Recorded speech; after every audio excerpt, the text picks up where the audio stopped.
Well, hello. How's everybody doing? Welcome to Rent-A-Car-Wednesday. I'm your host, Chris. It's Wednesday, and this is a Rent-A-Car. Rent-A-Car-Wednesday. So today, we are in the Chevrolet Equinox. So this is a continuing theme of my mini compacts, subcompacts, and this being a subcompact. And first impression, I like it. The car is pretty quiet. It's really nice for a car this size. I was not expecting it to have as nice a ride and to be as quiet, but in comparison to my Hyundai Tucson that I drove last week, which was kind of although it had a nice design inside, it seemed to be kind of a bucket of bolts kind of feel to it. This is really nice. I feel very comfortable. Good spacing about. Nothing seems out of proportion. It's a normal little family car. The interior design is just basic. It's bland, as to be expected. You can't really fault them in that. That's what this car is designed for. It's, you know, that little family car that young family or even an older family, I would definitely see having a couple of parents up front in their 30s or 40s, a couple of kids, maybe some young teenagers in the back. It's that nice small size compact SUV. Power-wise, one of my things is I'm kind of a high performance kind of guy, so it's moderate on the power, just enough to feel comfortable. You press on the gas, the car gets going.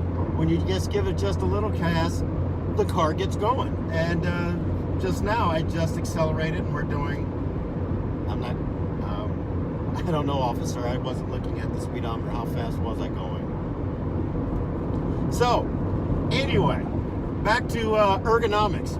Good feel for the car. As you can see, and unfortunately I'm keeping my arm back because that sun is coming through right here as I'm driving up from San Diego. I stayed in downtown San Diego last night, headed back up to the office. So right now we're headed up, and I'm zooming along pretty well. Touchscreen, I wish it didn't lean back so far, but I get it. I can feel it, but it's still good arm's reach for the touchscreen here. Air conditioning, climate controls right here in front, very simple. Everything else is in the touchscreen. Not much else going on the dashboard. Emergency button right here in the middle. I like that. And then one of the things I truly like, nice big storage area right down here. Sorry you can't see that, but the sunglasses, wallet, extra keys, whatever little thing that you would not carry in your pocket. It'd be too big to carry in your pocket, so you just want to stash it there. Maybe a iPod or your phone. USB port, auxiliary port, and 12-volt cigarette lighter right here in front. Plus, it looks like it's a little Type-C USB down here, which is interesting, seeing as Type-C is kind of an anomaly. Not too many products are using the Type-C, but it's there. And it's kind of an anomaly because instead of having an adapter to a USB cable, you've got your own port. And what happens in 4 or 5 years when Type-C goes away, because they're constantly coming up with a new version or something. So space-wise in the back, good, like I said, good area. I said Hyundai Tucson before. No, last week I had the Hyundai Santa Fe, and this is really this is going pretty good. It feels actually more comfortable than that car. A little smaller, but better spaced, and I feel more comfortable. So cup holders, and you know me, I like my big deep storage compartment here. We've got that. Everything else pretty nice. Dash, your classic low to middle size, what am I trying to say, dashboard. The range, lower end range on the dash. It's very simple on the instrument cluster, very simple. Digital output though, so for a lot of little information there. You got all sorts of, you know, your MPG and your status and odometers and things like that. But it's the simpler version. I see Chevrolet in their higher cars, like their Cadillacs, they have a much more complex and much more detailed instrument cluster on the digital side. Okay, so what don't I like?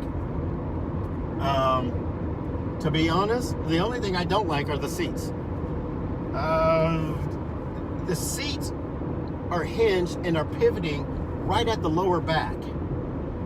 So you're sitting in the seat, and no matter what angle you put the seat up or back, you've got the hinge point, like this, the pivot point right at your lower back. So you always feel that pressure. You don't have that contoured seat that you just kind of sink into. There's always this little bar right at your lower back.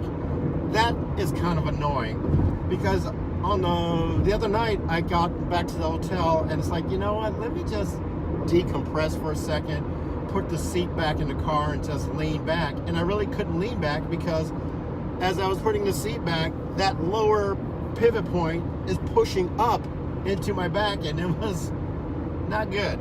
So that is something that I wish they would, in fact, kind of remedy.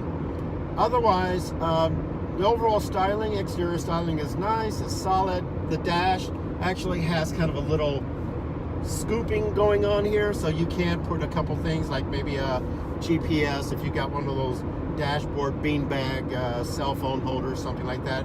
Fits up there nicely.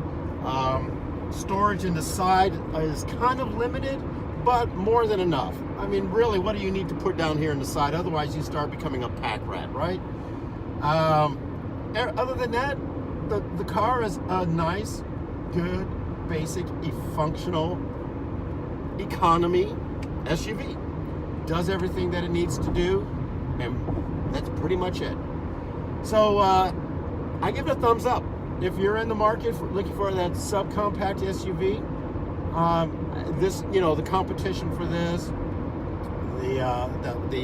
well, I would figure the Honda, whatever that little Honda thing is, Toyota RAV4, as far as like Ford, if you want to go American, I think the Escape may be a little larger than this. So I think the Edge maybe kind of the competition. I'm not sure which one those two fit in. I haven't driven either one of those. So you know, it is a very crowded market because this is what everybody's going towards. So, but check it out and see if you like it. All right, this is Chris saying goodbye. Have a great Wednesday. We'll talk to you next week.